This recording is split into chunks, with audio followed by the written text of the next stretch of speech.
The end of October 1813 saw Napoleon at one of his lowest states in his career up to that point. The Great Battle of Leipzig had been a roll of the dice, his attempt at reversing the course of war against the Sixth Coalition in one decisive battle. And that battle was decisive. But it was the coalition that prevailed, ending French hegemony in Germany. Napoleon once again returned to Paris to raise new forces, while the survivors of his battered army were left to take up positions along the western bank of the Rhine. The fate that had awaited France and her emperor was not yet guaranteed, however. The ultimate course of the war would be defined as much by politics and diplomacy as it was by material realities. Welcome to No One is Competent.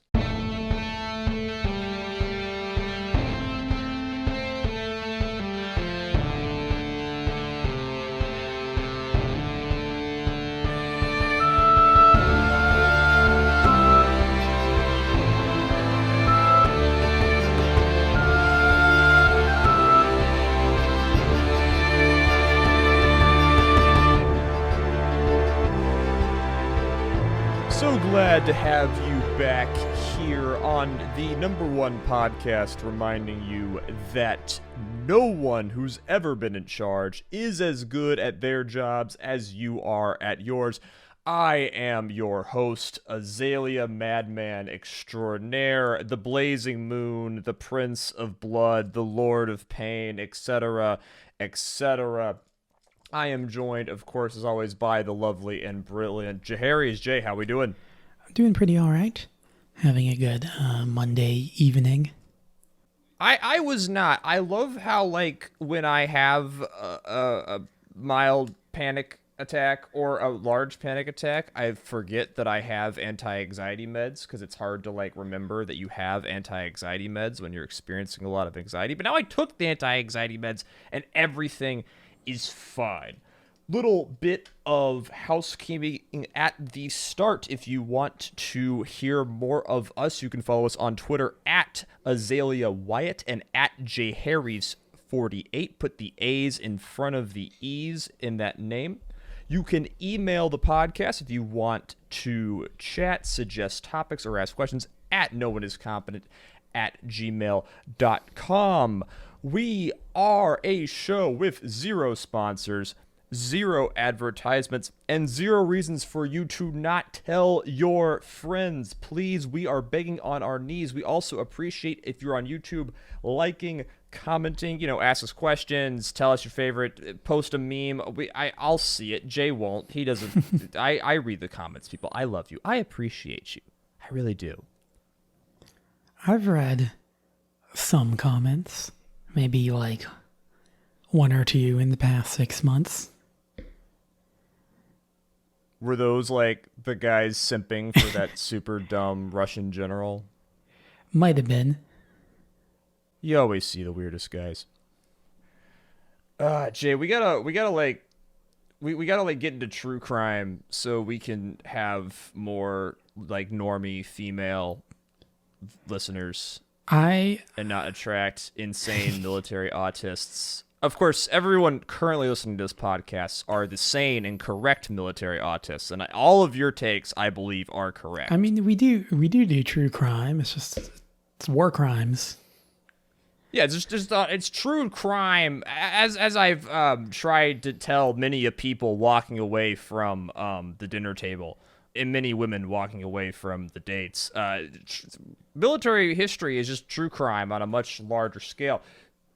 The point I was trying to make is that we want you to subscribe. We want you to leave reviews on Apple Podcasts and whatever podcasting app you're dealing with. Please just diddle the algorithms. Help us out. We appreciate it. If once we get to 1,000 YouTube subscriptions and 10 reviews on Apple, I will be doing a podcast while completely wasted out of my mind. We just hit around 500 subscribers on YouTube, so we're halfway there, people. Keep pushing. I think that's enough banter for today after the overload of banter on our last podcast. So let's get in.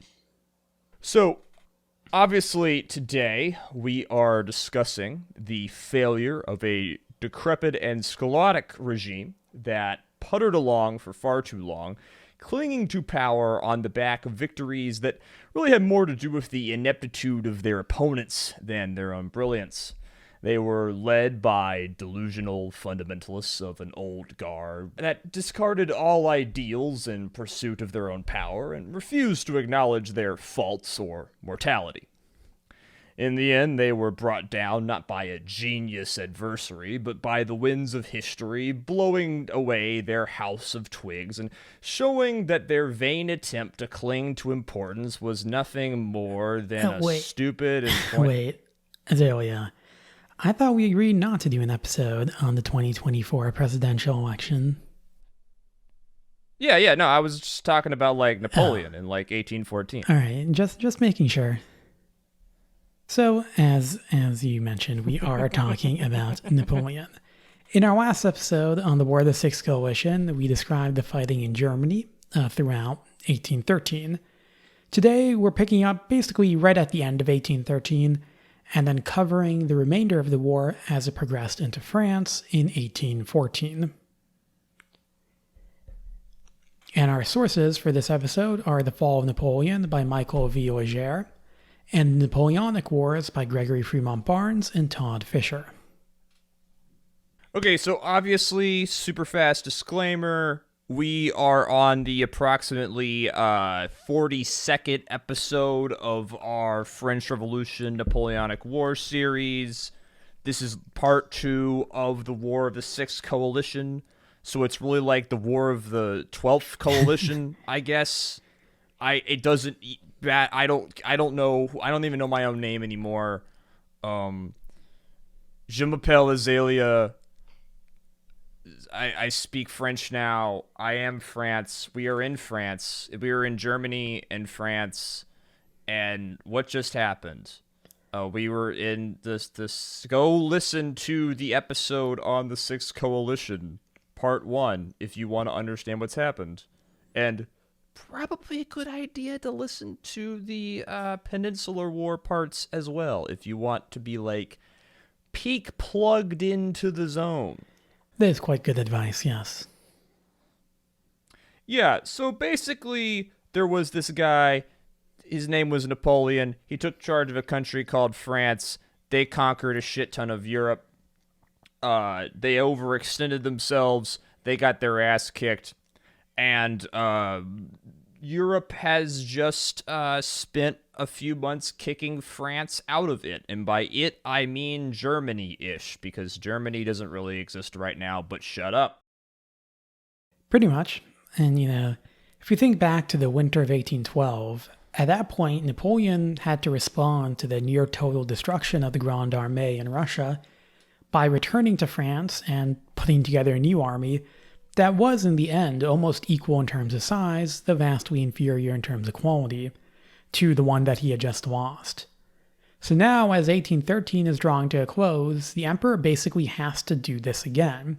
He has to try to pull off the impossible by raising a force capable of defending France against the over 300,000 Allied troops that stood poised to invade it. He's just like mashing the produce units button.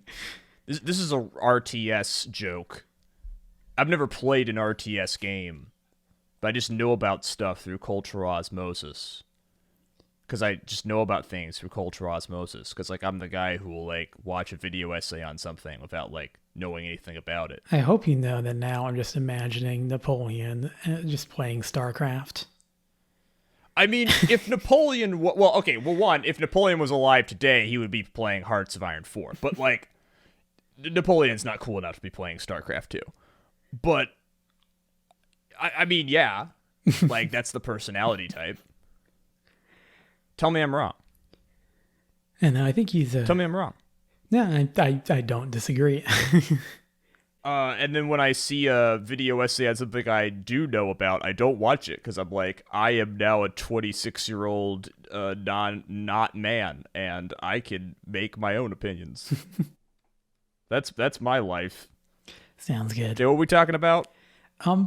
Napoleon, more or less. Yeah, he just lost the War of the Sixth Coalition in Germany. He's been kicked out of Germany after the Battle of Leipzig. And now he's got to go back to France and raise a new army. How is that going to go for him? Well, during the Revolutionary and early Napoleonic Wars, the whole levée en masse thing that France is going on was really effective at creating armies out of seemingly nothing. At this point, though, basically what Napoleon's trying to do is squeeze blood from a stone. It's run into its limits. Now, it's not that France doesn't have enough military-age men, though that demographic is definitely, a bit on the downturn due to decades of war.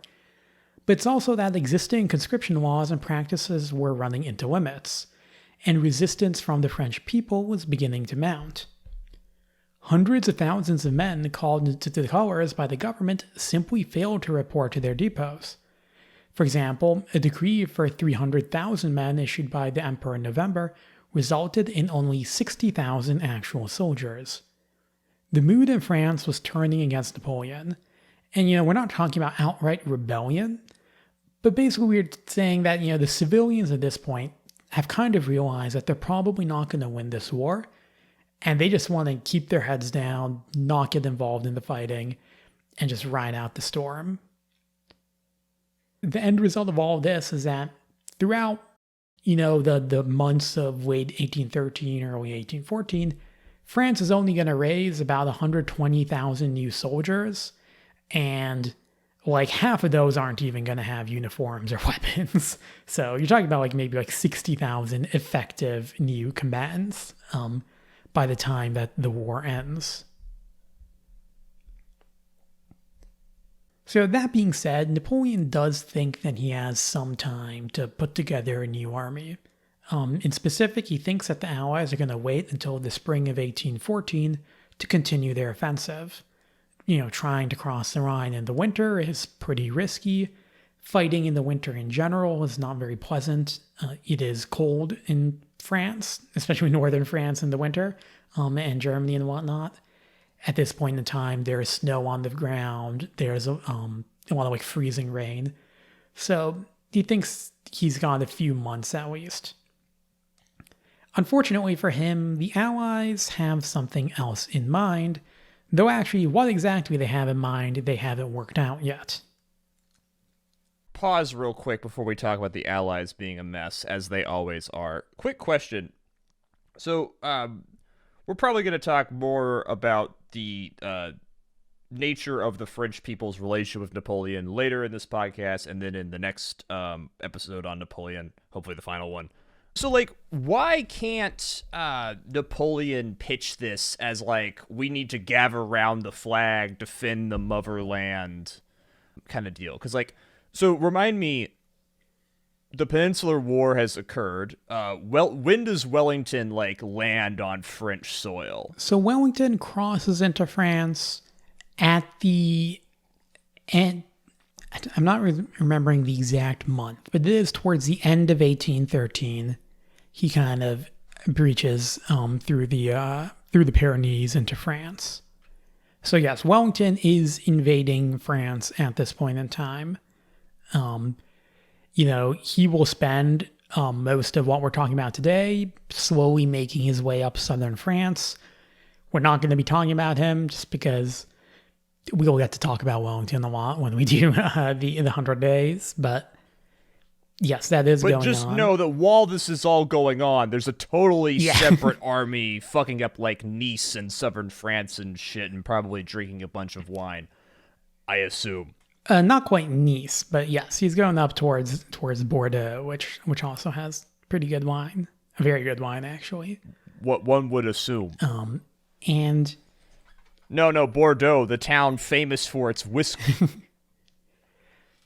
In terms of why Napoleon isn't able to pitch it, he's definitely trying. He really is trying to whip up a nationalistic fervor. The military is doing parades in all the cities all the time. He's trying to raise money. He's trying to get recruits. I think at this point, the people are just tired. They are understandably very tired. We are on the 6th coalition war. Yeah, like, just roughly, like, how many 100,000 Frenchmen have died, like, in the last I mean, I'm sure, like, the third, fourth coalition wars probably had a pretty low body count for the French, but, like, I mean, between the fifth, Russia, and the sixth, like, what, 500,000 Frenchmen have died? I mean, if we just narrow down to Russia and then Germany, so 1812, 1813, Napoleon's army loses almost 1 million men. Now, that's not all deaths. A lot of those are prisoners. And that's not all Frenchmen, right? As I was about to mention. About half of that isn't French, quote unquote. But still, yes, it is. If I were to guess how much of that is French, probably about half, yeah. And, the French people were kind of getting tired of these wars all the way back in, like, the War of the Fourth Coalition. And Napoleon was kind of able to carry them through just by winning victories.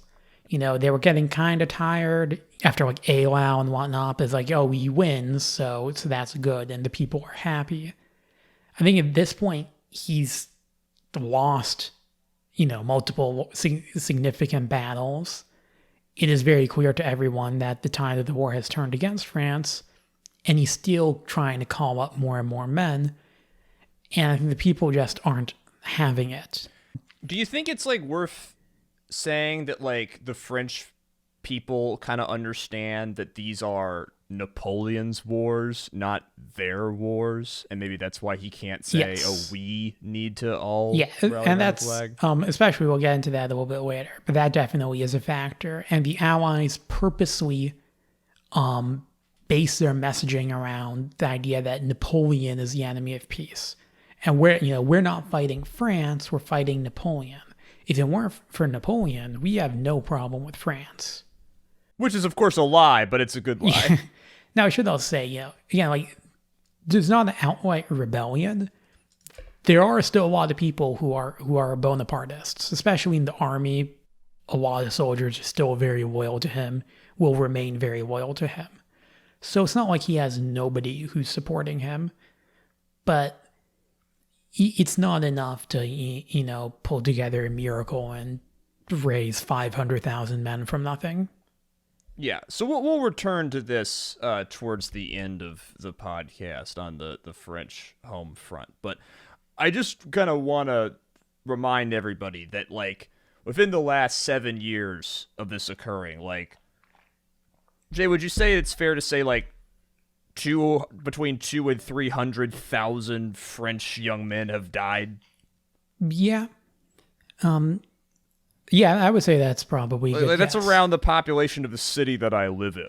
And there are some of the Jacobins who are still kind of left in France at this point are, like, trying to appeal to Napoleon and be like, okay, like, just turn full Jacobin, embrace the whole, like, revolutionary rhetoric once again, and like be like the during the first coalition, whatever, and that'll help motivate the people. I don't think that really would have worked. I think they're being optimistic, but Napoleon kind of turns them down, and he says that, like, he will not return France to that chaos which he lifted it from. So aren't the Jacobins, like, totally unpopular, right? Like, yeah, the right, like, won. Yeah, like, the war pretty hard. Yeah, again, I don't think now. this would have worked, but long term, but yeah. Okay, so just to return, it's the winter of 1813. Napoleon is desperately trying to put together a new army that is begrudgingly coming together. A lot of people are kind of know which way the wind is blowing and are draft dodging. Good on them. If you're ever drafted, I suggest you dodge.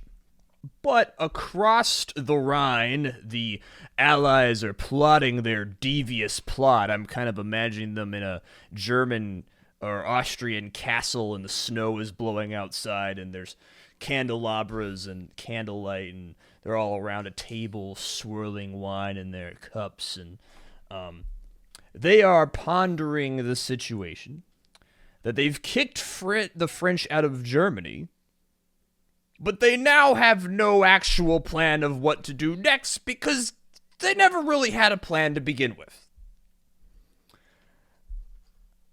It took the Allies 6 coalitions to come up with like a combat plan. They executed the combat plan pretty well. Don't fight Napoleon. And then when they did fight Napoleon, it went pretty well for them. But like, as far as a grand strategic plan, they never really had one. Now they're trying to figure it out. Their leaders are gathered in a city of Frankfurt, and they're discussing and trying to determine their course of action. And this is a coalition. These individuals all had their own goals that reflected national strategy, and in some cases, personal desires. Some of these people are thinking about sort of the big chessboard, Civilization 6, moving all of these pieces around, trying to keep things balanced. And some of them are motivated by, very personal pet peeves and, driving manias and wanting to kill your ex-boyfriend who spurned you. I'm, of course, referring to Tsar Alexander of Russia, who, at this point, has come to believe that he had been trusted by God himself with the task of defeating Napoleon and saving the old conservative order in Europe. Our modern listeners who often, religion has decreased heavily in its influence on society. We might kind of roll our eyes when you say, oh, he thinks that God thinks he should defeat... No. He thinks God wants him to defeat Napoleon, and he thinks he's going to go to hell if he doesn't defeat Napoleon. Yeah. To be very, very... This is not like rhetoric or something he's saying for the newspapers. I promise... This is a Russian Tsar. I promise you. He believes this. Yeah. Yes. He is so far from home. Obviously, he wants revenge for the disruption of Smolensk and Moscow during the war in 1812. And he is just barking like a dog to continue the war into France as soon as possible. Now, on the other side of the spectrum were the Austrians, represented by their foreign minister, Clemens von Metternich. That is an AP European history name right there. Now, in the summer of 1813, Metternich attempted to negotiate a deal with Napoleon, only to be told to fuck off by the French emperor, which is not what Jay wrote in the notes, but, he can't stop me. Now, even after that snub, Metternich is still the closest thing that Napoleon has to a supporter in the coalition. See, Austria's main goal was the reconquest of her old Italian territories. Remember, Napoleon, we talked all about, the puppet states he set up in Germany, but he also has puppet states in Italy that I assume are all kind of crumbling right now. Yeah, the Austrians have invaded Italy. About half of it is still ruled by France and France's puppets, and about half of it is controlled by the Austrians. You have the Kingdom of Naples, which is Marshal Murat's kingdom down in the south. And he's part of, and we'll talk about him in a bit. Yeah. You got the Kingdom of Italy, which is effectively ruled by Viceroy Eugene. He's still kicking around. That's in the north. But the Austrians are fighting for it. But the Austrians have achieved their main goals, so they don't have a lot of reason to keep fighting France. And, Napoleon is technically still married to the daughter of the Austrian emperor, and their son is next in line for the French throne. And, Metternich, he is that Civilization 6 player, and he thinks that if France was severely weakened, then the balance of power in Europe would be upset, with things likely swinging in Russia's favor. A strong France would be needed to prevent that from happening. With all that in mind, Metternich advocated for pausing operations against France for the remainder of the year and opening negotiations with Napoleon. Only if Napoleon refused should they then continue the war.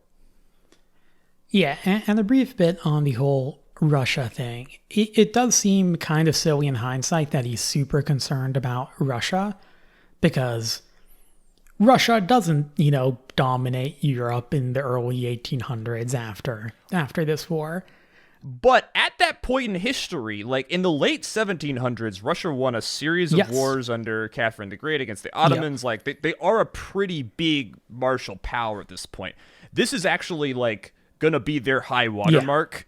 And then they're going, like, we know the declining Russian Empire that's going to lead to the Russian Revolution 100 years from now. But they are currently more or less at the height of their power. Yeah. And Prussia had been reduced to basically a second-rate power by Napoleon, and the Russians basically saved Prussia. Like, Prussia would have remained a second-rate power if not for Russia. And that means that the King of Prussia, Frederick William, basically at this point is doing whatever the Tsar tells him to do. So if you think Prussia is already basically a Russian pawn, almost, like that's how other people see it. And if you know anything about Frederick William III, he's used to doing what other people tell him to do. Yeah. The Tsar is talking about being the protector of the German states at this point as well. So like Metternich is like sitting here thinking that like the Tsar is just gonna replace Napoleon as the dominant power in Europe if we don't do anything about it. A man who has had more faith in Alexander the First than anyone ever has, including God. Yeah. Yeah, so that's Austria and Russia. The other powers, Prussia, Britain, and Sweden, they're kind of in between these positions. You have Frederick William III, we just talked about. He's a pretty peaceful man by nature. Like, he genuinely just, wants to just like sit down and negotiate an end to the war. But he also, again, he doesn't have much of a backbone. He's not going to stand up to the Tsar. And also the Prussian military is kind of doing their own thing. If you remember, they basically declared neutrality and then switched sides after France's invasion of Russia on their own without consulting Frederick William. And the Prussian army wants revenge. 1806 was a massive, shame for Prussia. That's when... Wait. Prussian generals can't come to terms with their own defeat? What? Yeah. What? That's crazy. Yeah, that's nuts. That's when like a Marshal Davout with one cord defeats the entire Prussian army. So they, I've talked about this before, like a Marshal Blucher, who's in charge of the Prussian forces, pretty much wants to kill Napoleon and probably would do so if he was given the chance. Do it personally. Yeah. Would be like, hand me the musket. Which I respect. Yeah. And then the British, they're kind of in the middle. They dislike Napoleon, but they also are, big balance of power guys. They don't want anybody in Europe to be strong enough to threaten Britain. Their main, goal is to weaken France to the point where France isn't a threat to them, but they also don't want France to be too weak that Russia is becomes too powerful. And then, Sweden, I kind of throw them in. They're not one of the great powers, but I do mention them because Crown Prince Bernadotte is pretty influential in the coalition. And if you remember, Bernadotte is a Frenchman. He was one of Napoleon's marshals. He became the heir to the Swedish throne. And he kind of wants to become the King of France, or the Emperor of France. And okay, here's my headcanon. So, like, Bernadotte, they're like, fucking beats the shit out of the Swedes, and then they flop over on their belly, and they're like, please be our crown prince. And he's like, that's awesome. I would love to be crown prince. He goes up there, and, like, he spends, like, 2 years, like, fucking eating boiled fish and, like, smelling other people's farts in a sauna, and, like, it's dark, like, 7 months out of the year, and he's just like, get me the fuck out of here. Get me the fuck back to France. I do not want to be the King of Sweden. Fuck this place. That's my headcanon. Bernadotte's wife, Desiree Clary, who is also Napoleon's ex, one of Napoleon's exes. Oh, I forgot that. Yeah, when she found out that she was becoming Queen of Sweden, like, she was horrified. She asked her friends, like, am I going to get eaten by a bear? Like, she thought that Sweden is like, I don't know, a tiny village in the North Pole. yeah, Bernadotte wants to be king or emperor of France, and he's like, we got to depose Napoleon, but I personally can't be like killing too many French people because then they won't like me. So he's got his own stuff going on. Yeah. So while Napoleon had hoped that the Allies would be unable to cross the Rhine until 1814, remember the Rhine, is basically the border between France and Germany, or you can think of it like that. Many Allied generals realized that the weak nature of French defenses meant that they could invade France before the end of 1813.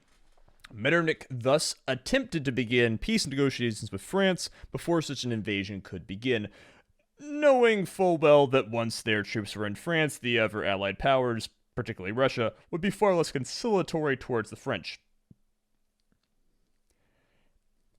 So he's trying to get that all done before that happens. And he would eventually be able to get the other Allied nations to agree to a basis for negotiations known as the Frankfurt Proposals, which were communicated to Napoleon on November the 15th. The Frankfurt Proposals called on Napoleon to withdraw his forces to France's, quote, natural frontiers, upon which time negotiations could commence. The proposals outlined potential peace terms. The Allies would recognize the Alps, the Rhine, and the Pyrenees as France's natural borders, essentially confirming the French territorial gains made up to 1801.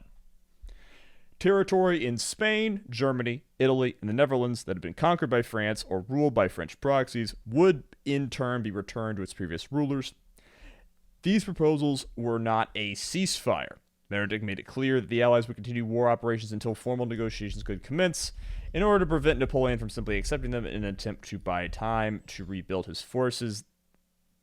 That's pretty dumb. Wait, so that's not an offer. That's just a statement. It's pretty much the most Metternich could get out of the Allies. But they're still going to fight the war. Yeah, it's basically like, this is what we want. If you agree, like, we can begin negotiations, but also we're going to be fighting. It's kind of a strange thing. This is some real Virgin and Chad shit. Like Metternich, like Tsar Alexander is like desperately charging forward, and Metternich's like running behind, waving some paper, like, "Come on, can we write some shit down? Can we talk, please?" Honestly, get out of my way. Not that inaccurate.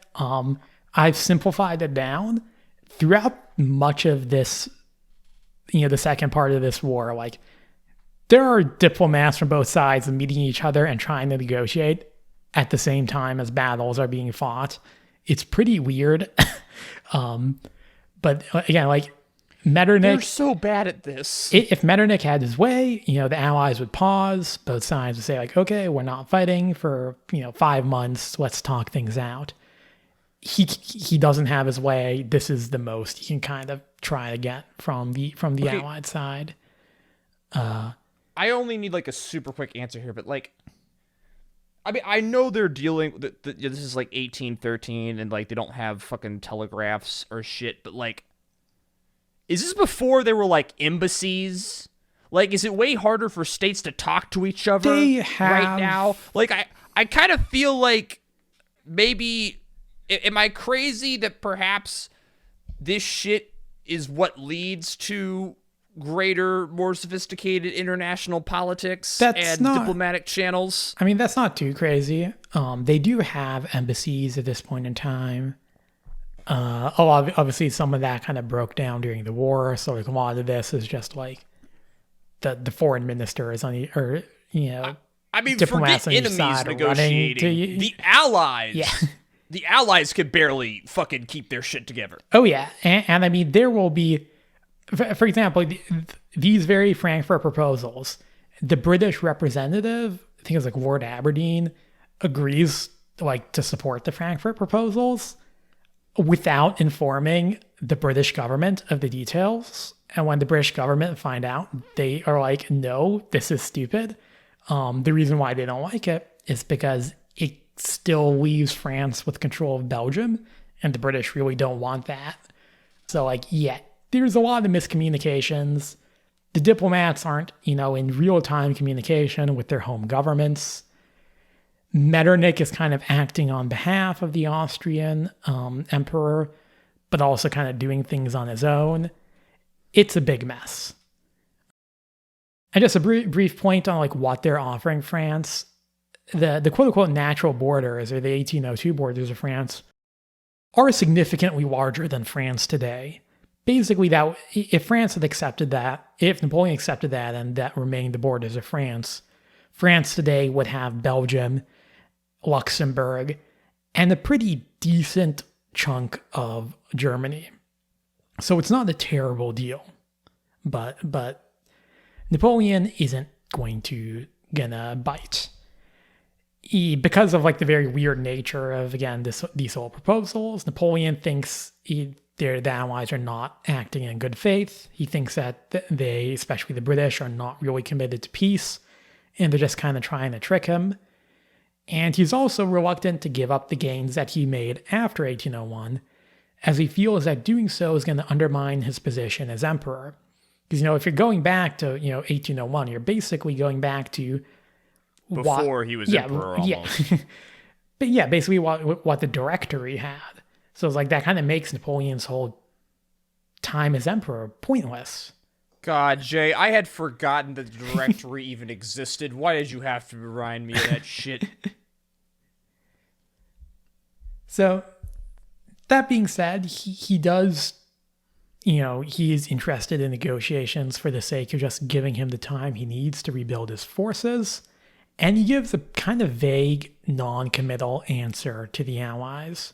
He basically says, okay, I acknowledge the proposals, but I'm not necessarily going to withdraw to the natural frontiers. And he makes weird requests that Britain also be ready to give up concessions, which I really don't understand what he's thinking. The best explanation is that he wanted to drive a wedge between Britain and the other allies. If the other allies are we could have peace if only the British would agree to it, and then that would make them not support the British. It doesn't work.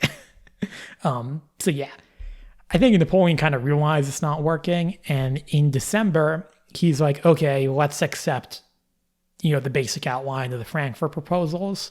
In December, but by this point time has run out. Tsar Alexander is pretty clear that he's not going to accept France's 1801 borders as a basis for negotiations. The Allies by this point have already begun to invade the Netherlands, and their armies are ready to cross the Rhine and go into France.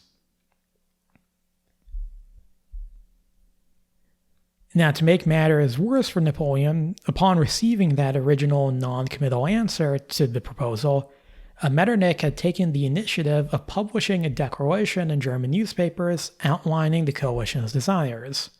This declaration stated that the Allied sovereigns had offered peace to Napoleon, and that, they wanted the best for France. They said, they think that France should be a powerful, happy nation. That's the actual wording they use. And they're willing to leave France with more territory than it had under the Bourbons. This newspaper, post has the effect of undermining Napoleon's already waning popularity. This is making it clear that the Allies are willing to give the French people peace on pretty good terms, and that Napoleon is the obstacle.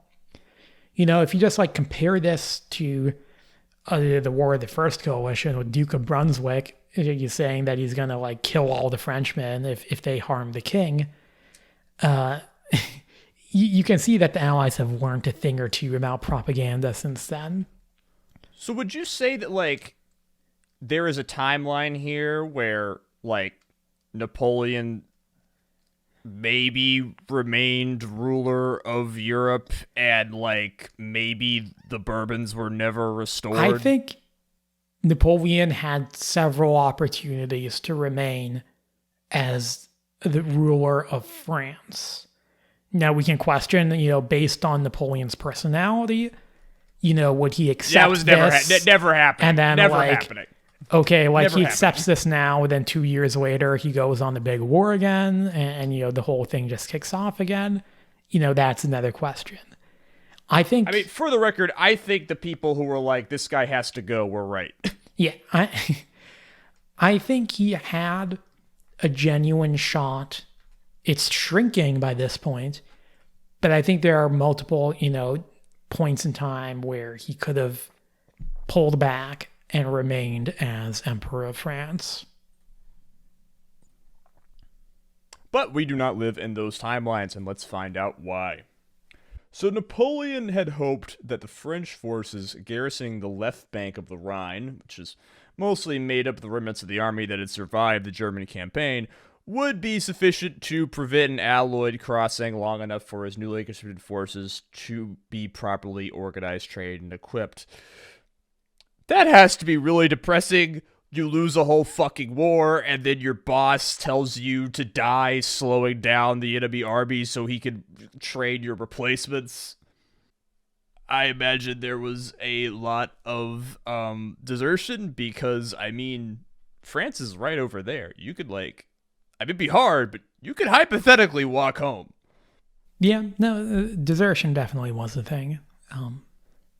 So in reality, while the Rhine was a formidable obstacle, the French in late 1813 were in no state to defend it. France's veteran soldiers had spent months fighting and retreating in Germany, often suffering through cold autumn rains. They were tired and weary of combat. Typhus broke out amongst the Rhine garrison, further weakening their strength. Marshal Marmont, who had been entrusted by Napoleon with the defense of the Middle Rhine, made daily visits to the hospitals, where he observed soldiers and civilians suffering and dying by the thousands. A reminder that in this point in history, hospital is essentially a pit where they put dying people in cots so they don't infect other people. French spies accurately reported that the Allies were preparing for a winter offensive across the river, but Marmont and his colleagues could do little to prepare for the onslaught. The Allied offensive began in late December. In the north, the Allies pushed into the Netherlands, sparking a revolution against French rule. Along the Middle Rhine, Marshal Blücher's army of Silesia crossed the river in force on New Year's Day. In the south, Prince Schwarzenberg's vast army of Bohemia, that's the biggest army, remember, marched into Switzerland, violating that country's neutrality in order to cross the Rhine in Basel before moving on to France. I imagine we could do a whole 10 minutes talking about how that worked out, because that sounds important, but frankly, this podcast is going to be too long already. Fuck the Swiss. I don't care about the Swiss. You pivot to being the Swiss, the world's first Swiss history podcast. See the whole Mike Duncan thing just for Switzerland.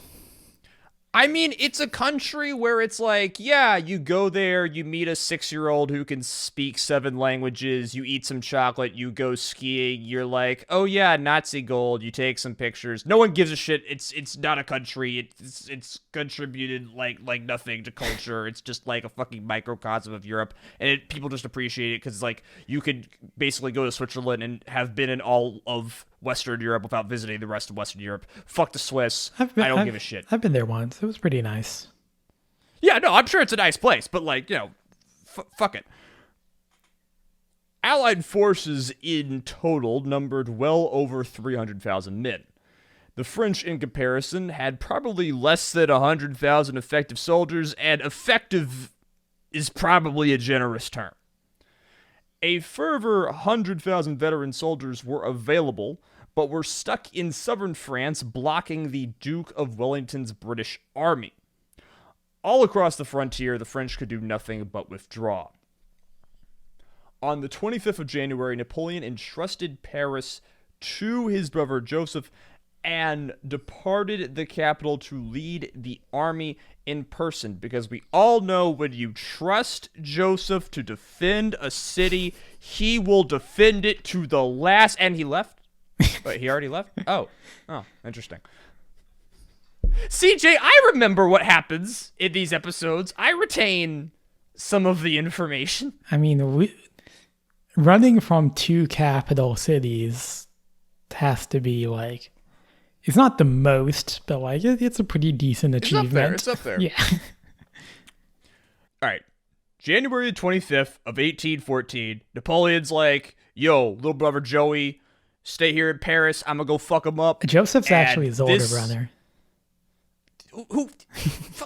Why are you raining on my parade? Why are you raining? Fucking... Yo, I have a history degree. I fucking have a white-collar job. I care about telling the truth on our history podcast. All right. The stage is set for Napoleon's penultimate campaign as Emperor of France. So the most immediate threat was from Blucher's army of Silesia, which was approaching Paris from the east. The energetic Prussian marshal had moved his army quickly, while the slower Prince Schwarzenberg lagged behind with the larger army of Bohemia. In this haste, the army of Silesia had become strung out along the roads. Sensing an opportunity to defeat the portion of the enemy, Napoleon moved to attack Blucher's forces, resulting in a minor French victory at Brienne on January 29th, followed by a minor Prussian victory at La Rothière on February 1st. Now at this point, peace is still on the table for Napoleon. Again, diplomats are kind of talking on and off throughout this whole process. And around this point in time, the Allies are like, okay, we're willing to kind of chill a little bit if France accepts the 1792 borders, basically turning back the clock to before the French Revolutionary Wars. Now, Napoleon received this offer on February 6th, and he will spend the next day considering what his next move is going to be. He's in a pretty bad situation. Multiple Allied armies are now on French soil. Morale amongst the civilian population is dropping.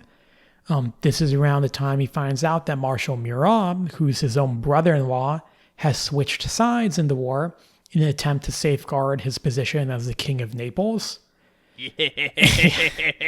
Classic Murat move. And this basically means that Napoleon's hope of defending Italy is also looking pretty bad. Whereas previously, his forces in Italy were actually kind of doing okay. So Napoleon's army is outnumbered. They're deficient in cavalry and artillery, and they're made up in large part by very poorly trained conscripts. There's a famous example of this from the Battle of La Rothière, where Marshal Marmont is said to have dismounted his horse in order to personally instruct a young soldier on how to load and fire a musket. To be fair, that was probably the highlight of Marmot's day. Yeah. Probably made him feel like a big man. Probably the highlight of his year. Considering Marmot in 1814. But yeah. Still, to accept the 1792 borders would be, again, to give up all the gains not only that Napoleon had made, but the revolution had made. And in Napoleon's mind, the legitimacy of his rule is tied irrevocably to his military successes. If he signs away all this land, he thinks the people are just going to depose him. And for Napoleon, that's unacceptable. He also calculated that the more difficult, he was making this for the Allies, the more likely the Allied coalition was to fray at the seams. This would turn out to be a bad miscalculation. Rather than dividing the coalition, his obstinacy only served to unite it. Now, it's worth noting that, and we kind of talked a little bit about this beforehand, but at this point, the Allied leaders have not really agreed to replace Napoleon as a sovereign ruler of France. Again, they don't have a set-in-stone plan for this whole thing. And all of these offers still accept Napoleon as being Emperor of France. Now, this is probably informing his decision-making. In his mind, it's still worth fighting, because if things go really badly, the worst that can happen is, okay, maybe he has to abdicate, and then his wife will get to rule as a regent for their infant son. For context, Napoleon's son at this point, Napoleon II, the King of Rome. It's like 4. He's 4. So, some of the Allies probably would have been okay with this, especially in 1813 or early 1814, but others are beginning to think differently. So the Tsar at this point is pretty committed to removing Napoleon and his family from the throne, though he's still kind of going back and forth. And he's kind of also going on along with the whole idea of putting Bernadotte on the French throne as a replacement. The Austrians and the British don't like the whole Bernadotte proposal. Basically, they think that Bernadotte is too closely aligned with the Tsar. And Metternich still supports having Napoleon on the throne publicly, but he's also coming to the conclusion that if Napoleon doesn't come to any agreements, then it might be best to remove him and restore the Bourbon dynasty to power. But even in this weakened state, the French army is not yet an entirely spent force. With their victory at La Rothière, where was that, by the way? La Rothière is basically all this fighting that we're talking about. If you want to get a rough idea, like look at Paris on the map and then just east of Paris. They're fighting their way towards Paris from the east. Between the border and Paris. Yes. Okay. Yeah. So with their victory at La Rothière, the Allies expected Napoleon to fall back to Paris, which he's not doing. He's left Paris. But Blücher and Schwarzenberg thus kept their armies divided, with Blücher marching north along the River Marne and Schwarzenberg into the south of the River Seine. They're trying to do a pincer movement, but Napoleon was presented with the opportunity to defeat his enemy in detail, so he's going to jump on the opportunity to do so. Thus begins the 6-day campaign, which I'm just going to throw a blind dart and say that every Napoleon fanboy defender is like, oh, but he was winning though. And points to this, and then you just go, scoreboard. Scoreboard. Am I wrong? I mean, it definitely does help pad Napoleon's win-loss ratio. Okay, so what was the 6-day campaign? So Napoleon decides to move against Blücher first, probably because he heard the guy talking smack and wanted to get even. Leaving behind half of his army to slow down Schwarzenberg and marching north with the rest against the Prussian Marshal. Napoleon had under his direct command around 30,000 soldiers to Blücher's 58,000, but the Allies were not expecting to be attacked. The French fell upon an isolated Russian corps at Champaubert on February the 10th, nearly completely destroying it and taking its commander prisoner. Basically, the summary of Napoleon as a military commander is he doesn't do defense, he does offense. Even when he's being invaded, he's doing offense, as we see here. Yeah. Napoleon continued to attack the disorganized Allied army, winning further victories at Montmirail on the 11th and Château-Thierry on the 12th. My high school French teacher is weeping. Finally, on the 14th of February, Blücher managed to regroup some of his forces and attack the French at Vauchamp, but the Allies repulsed and suffered heavy losses when outflanked by some of Napoleon's few remaining cavalry. By the end of the 6 days campaign, as it would come to be known, the army of Silesia was in full retreat. Napoleon had won 4 victories against a force nearly double the size of his own, losing just 3,000 men to the Allies' 20,000. But that was just one of the armies.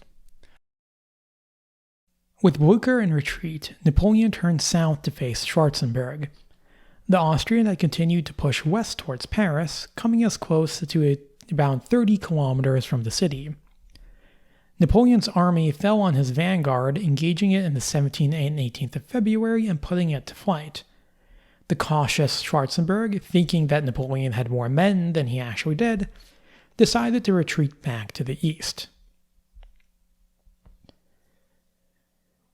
This brief revival in his fortunes emboldened Napoleon, who now demanded that France's natural borders be again used as the basis for negotiations, basically going back to the Frankfurt Proposals. This glimmer of hope would prove to be short-lived. While the Allies had lost more men, they could, unlike the French, replace their casualties. In fact, not that long after losing 20,000 men, Blucher gets like 30,000 Russian reinforcements. So, yeah, not a big loss for him. Napoleon is unable to pursue the Allied armies or force them into a decisive battle. And there's also the simple fact that Napoleon can't be everywhere. When he's present, the French typically win, but wherever he's absent, French towns and cities are surrendering to the Allies, often without a fight. Far from dividing the Allies, Napoleon's refusal to give up the fight had brought them closer together. In March, the Allied powers signed the Treaty of Chaumont, in which they agreed that none of them would enter into negotiations with Napoleon independent of the rest of the coalition. Napoleon tried to resume talks with the coalition as a whole, but it was to no avail.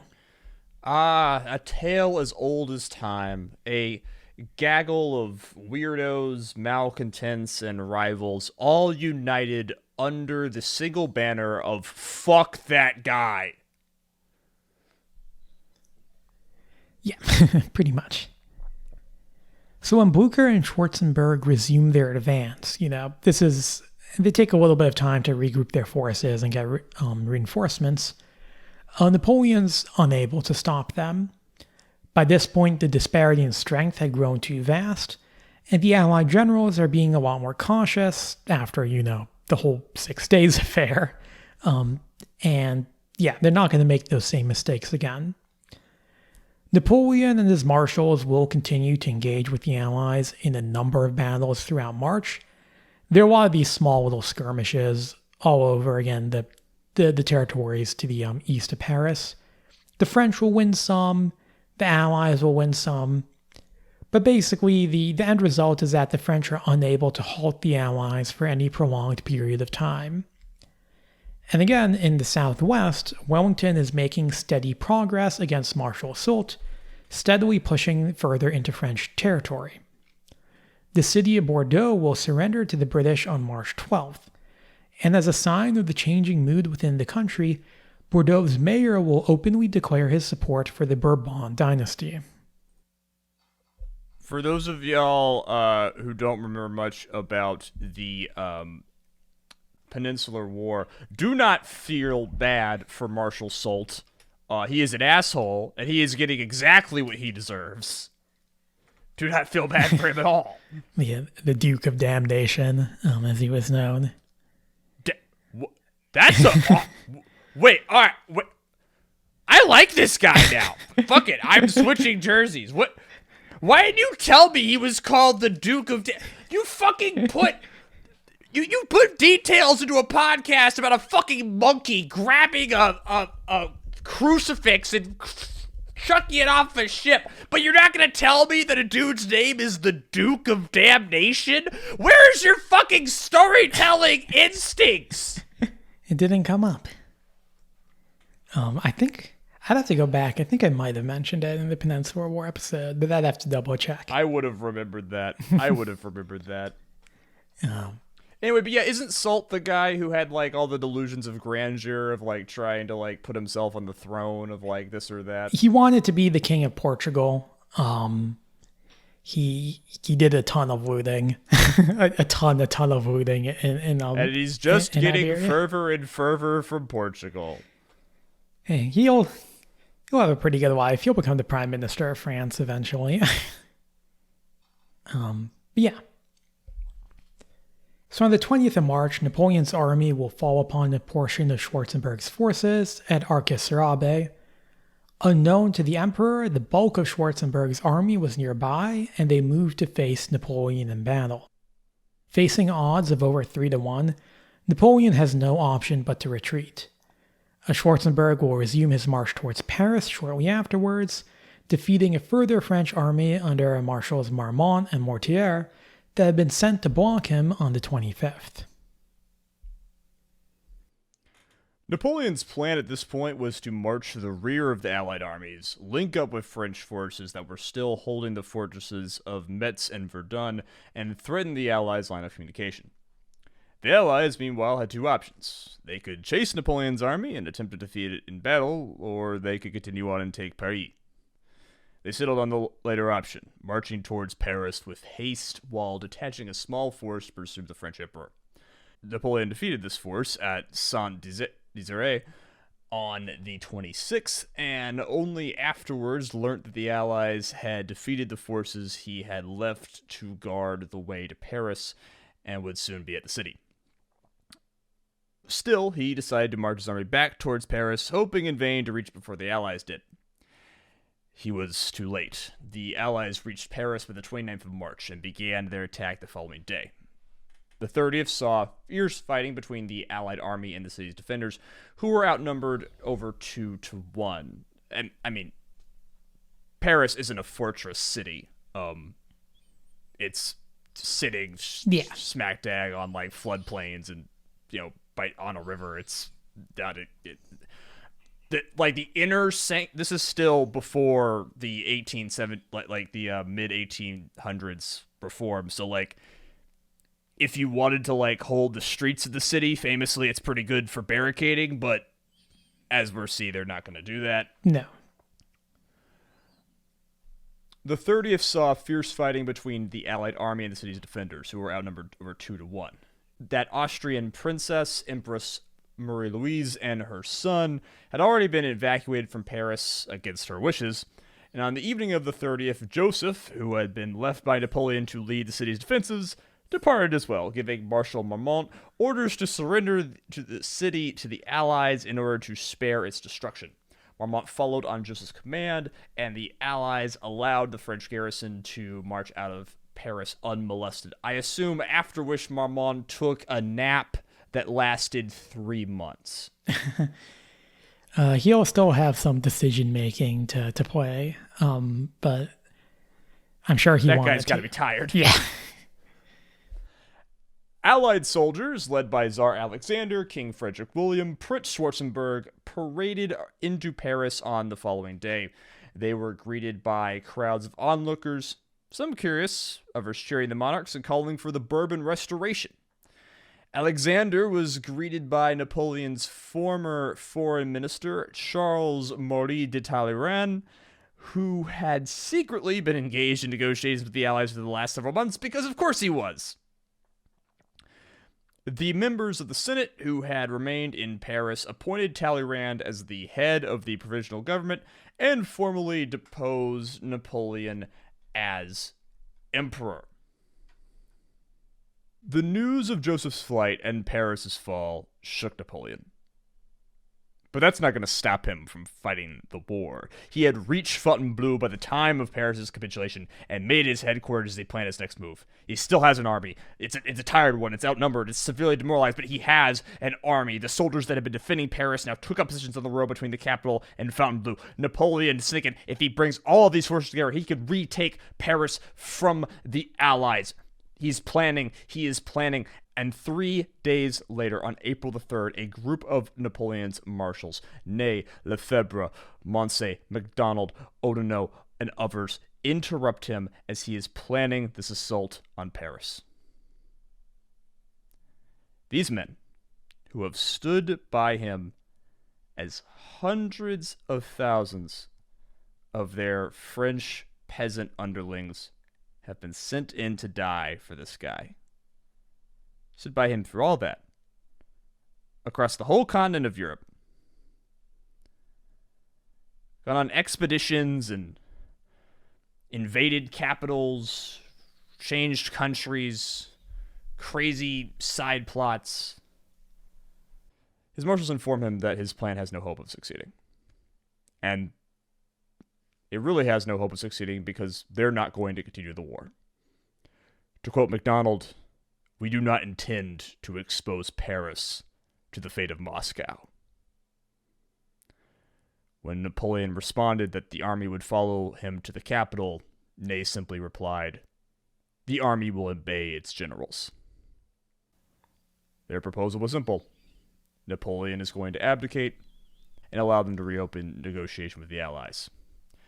Face of a military that was for the first time in his career as emperor unwilling to follow his orders, Napoleon agreed to offer a conditional abdication on the 4th of April. And that's how it always ends, folks.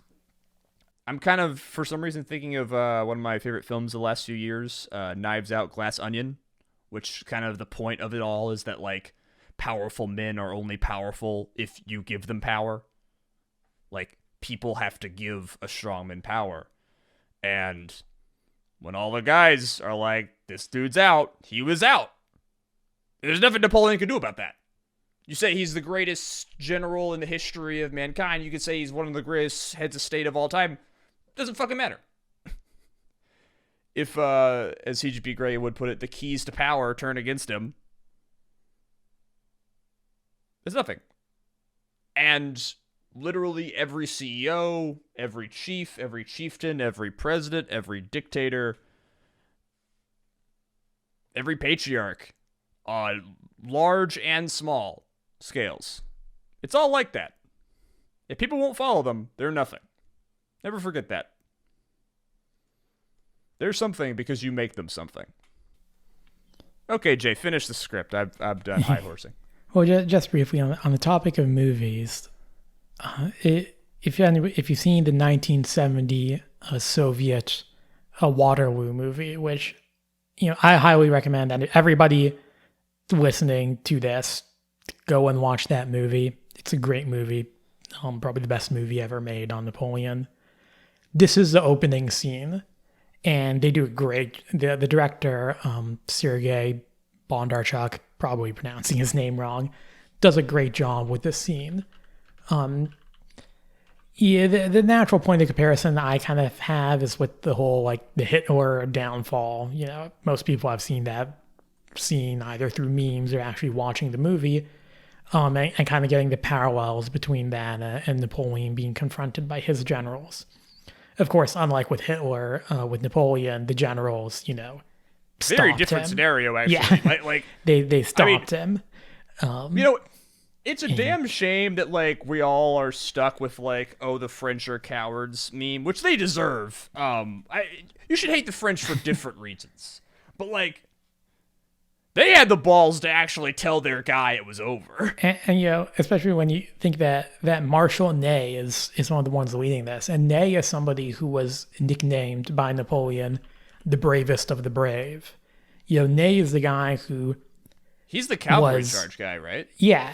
He's the guy who was crawling on hands and feet across frozen rivers in Russia, leading the rear guard that probably saved, the small bit of Napoleon's army that made it out of Russia. And, he's one of the ones saying, time is up, the gig's over. That kind of, I think, really showed, I think that really shows that, they were willing at the end of the day to actually just put a stop to this. And it's worth noting that, like, for the last year and a half, last 2 years, really, Napoleon has spent the last 2 years withdrawing, taking less and less advice, being more private, being more neurotic. There was probably a lot of times where people kind of wanted to, like, maybe take him aside and talk to him, and I imagine, again, it's just in my head, that he ignored them, shut them out, until eventually they started talking behind his back, which he didn't even notice because he's so myopically focused on his grand plan, and they broke through to him. Yep. Okay, so Napoleon has agreed to abdicate. How is that going to go? Yeah, so Napoleon will agree to abdicate. He does so basically on the condition that his son, the 3-year-old, 3 or 4 years old, I can't remember exactly when his birthday was, the King of Rome, is going to be named the new Emperor of France, and Empress Marie-Louise is going to be the regent. Now, Napoleon's last remaining bargaining chip is the idea that the French army, which still numbered over 100,000 soldiers in total, if we're including the ones with Napoleon, the ones in the various garrisons and forts, the ones, with Soult and whatever, that they're going to continue to resist the Allies, maybe if they have to fight an insurgency or whatever, and plunge the country into civil chaos. That's basically what Napoleon's banking on. This will convince the Allies to accept the conditional surrender. Unbeknownst to Napoleon, however, Marshal Marmont, independently of the other marshals, because Marmont wasn't with them in Fontainebleau, he had withdrawn from Paris and was basically guarding the road from Paris to Fontainebleau. He had already opened up negotiations with the Allies to surrender his corps prior to Napoleon's conditional abdication. Question. Yeah. Is he, like, working for Talleyrand as Talleyrand is, like, the acting head of state, or is he making these decisions just totally on his own? So he kind of was getting a little bit sweet-talked by Talleyrand. He wasn't working with Talleyrand beforehand, but Talleyrand is basically like, and this is before, Marmont's not with the other marshals. He's not with Napoleon. As far as he knows, Napoleon wants to continue fighting. And Napoleon's actually sending him instructions, you got to fortify and everything like that. So Marmont, and on the other hand, you have Talleyrand basically trying to sweet talk Marmont, be like, oh, like, you're such a great Frenchman as yourself. Well, you have to stand up and do what's right for the sake of the French people and everything like that. And Marmont he'll kind of fall for that. What he does is he knows that a lot of his lower officers don't want to surrender. So basically he plans to march his corps into a position where they will be surrounded on 3 sides by the Austrians and then be like, oh, we surrender. So then his men kind of have to accept the surrender, because otherwise, they're going to get killed. This is... Okay, that's a plan. He will then, when he finds out about that Napoleon has made the conditional abdication, he kind of realizes that he's kind of fucked up. And he'll tell the other marshals, and the other marshals will be like, okay, let's go to the Allies and be like, Marmont's, this whole deal thing that Marmont was thinking of, like, that's not happening, whatever. But before he can do so, his subordinate actually puts that plan into action and surrenders his corps. This will be seen as by Napoleon as basically one of the biggest betrayals he's experienced in his life. Marshal Marmont was a close friend of Napoleon from a very young age. They knew each other before the revolution. They had met in like the artillery schools and whatnot. He had served with Napoleon at the siege of Toulon. He was been serving Napoleon, most of his adult life.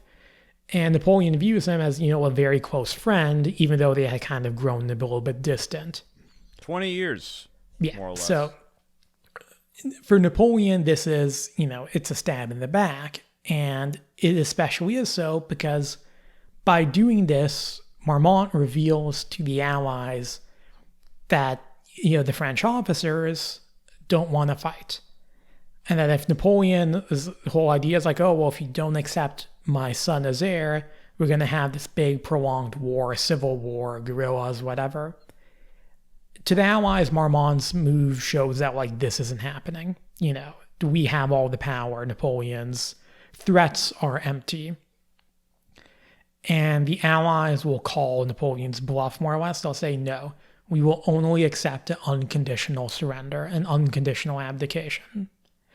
And left with no other choice, Napoleon accepts this on April 6th. Sporadic fighting will continue. The news doesn't reach, Sultan Wellington until a little bit afterwards, and they actually fight a pretty big battle after Napoleon's already abdicated. That's just how war worked back then. But with Napoleon's abdication on the 6th... Shoutouts to, like... We're like 9 months away from the Battle of New Orleans. Yeah. The greatest American victory in the War of 1812 that was won 2 weeks after the war ended. Yeah. Yeah, so with this abdication, the war is in effect over. The end of Napoleon's rule was confirmed by the Treaty of Fontainebleau, signed on April 11th of 1814. So that's like a week after his marshals told him what's what. As per the treaty, Napoleon renounced for himself and his successors any claim to power in France, Italy, and his various other conquests in Europe. However, Napoleon and Marie-Louise would retain the titles of Emperor and Empress for the remainder of their lives, and the various members of Napoleon's family would similarly be permitted to keep the various titles they had acquired. What, including King of Rome? Yeah. Napoleon and Marie-Louise would receive a yearly stipend of 1,000,000 francs each. Marie-Louise was granted the Duchy of Parma in Italy, with her son named as her heir. Most famously, Napoleon would be sent to the island of Elba in the Mediterranean, located between the Italian peninsula and his homeland of Corsica, which he would be permitted to rule as a sovereign prince. What did they think? What did the people of Elba think about that? They were already ruled by France. Elba was conquered by France during one of the early coalition wars. So basically the Allies are taking a chunk of French territory and being like, Napoleon, you get to be the Prince of Elba.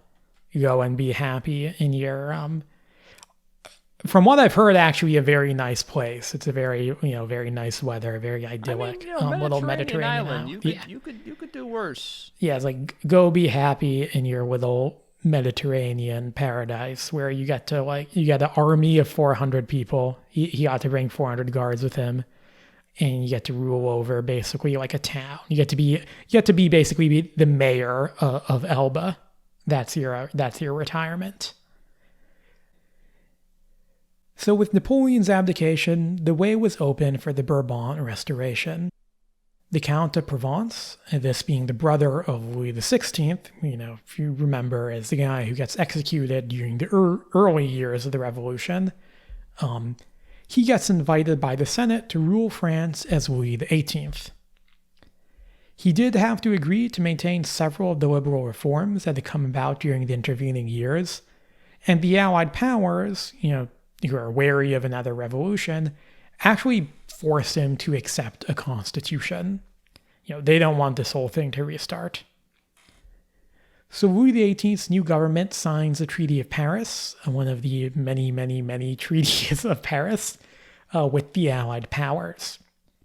As per Austria and Britain's desire to have France as a strong counterbalance to Russia, this treaty is very lenient towards the French. It confirms their 1792 borders and contains no reparations or indemnities. Have you ever seen the greatest film of the aughts, by which I mean the 2006 movie, The Incredibles? Yes. You know how it opens with the superheroes being interviewed, and Mr. Incredible is like, I wish the world would be saved. It's like, I just cleaned up this mess. Can you keep it clean for 10 minutes? Anyway, Yeah. Jay, what happens next? Well, with that, the war is brought to a formal close. For the first time in over 2 decades, the people of Europe could look forward to genuine peace. Napoleon departed for Elba on the 28th of April, 1814. Of course, few could have predicted that less than a year later, he would again be back on the European mainland, at the head of an army, and ready to resume his tenure as Emperor of France.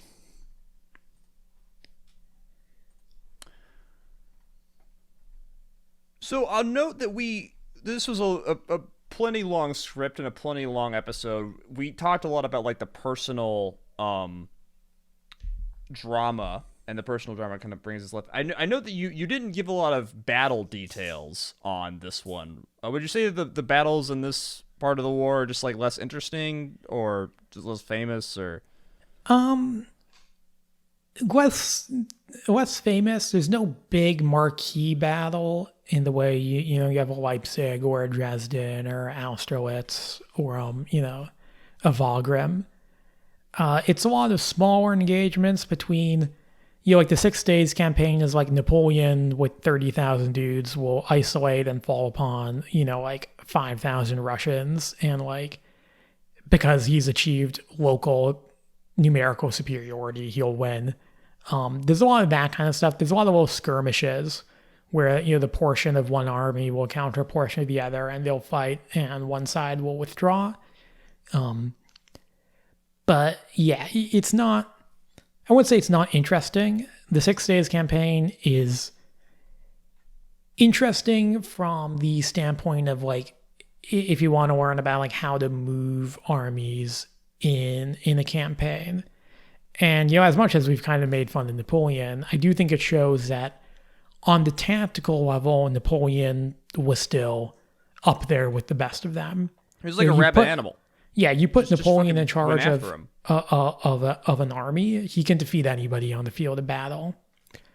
His failures are generally on the larger level, on the scale of strategy.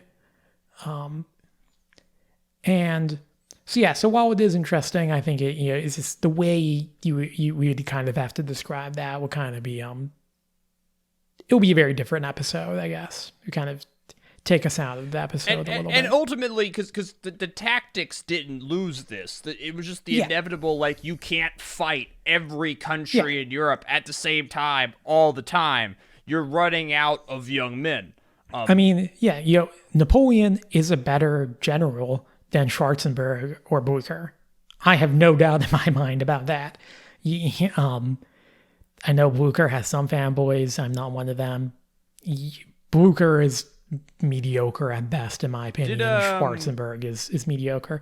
Did Bernadotte do anything in this? I know that the kind of plan that defeated Napoleon in the first half of the War of the Sixth Coalition was kind of Bernadotte's baby. Bernadotte, did he take any significant actions in this half? Not really. A little bit before, he'll go and he'll kind of like move towards Denmark. Denmark was one of France's last allies, and kind of like attack Denmark, but then Denmark surrenders. And then he'll go to the Netherlands, and he'll kind of be in the Netherlands for most of it. The French army that's in the Allied army that goes to the Netherlands is kind of like the second-rate troops, and they don't do much apart from spark a revolution in that country. So Bernadotte actually doesn't do. Bernadotte doesn't actually do a whole lot in this portion of the war. Again, I think part of it's also like he kind of wants to be the king or the emperor of France, and therefore like he doesn't want to be killing a bunch of French people. Obviously, things won't play out that way. The Allied commanders on the northeastern front, at least, are very, very average. But at the end of the day, they have more men, they have more resources. The outcome was pretty much guaranteed. And a lot of people would say that's boring, but I feel like the context of how France got into this position makes it not boring. It wasn't just bad luck that you lost 500,000 guys invading Russia. It wasn't just bad luck that you fucking dawdled around in the Iberian Peninsula for 10 years. It wasn't fucking bad luck that you sent an armada of guys to just die of malaria and nothing in Haiti. It wasn't bad luck that you can't play nice with any of the other powers of Europe.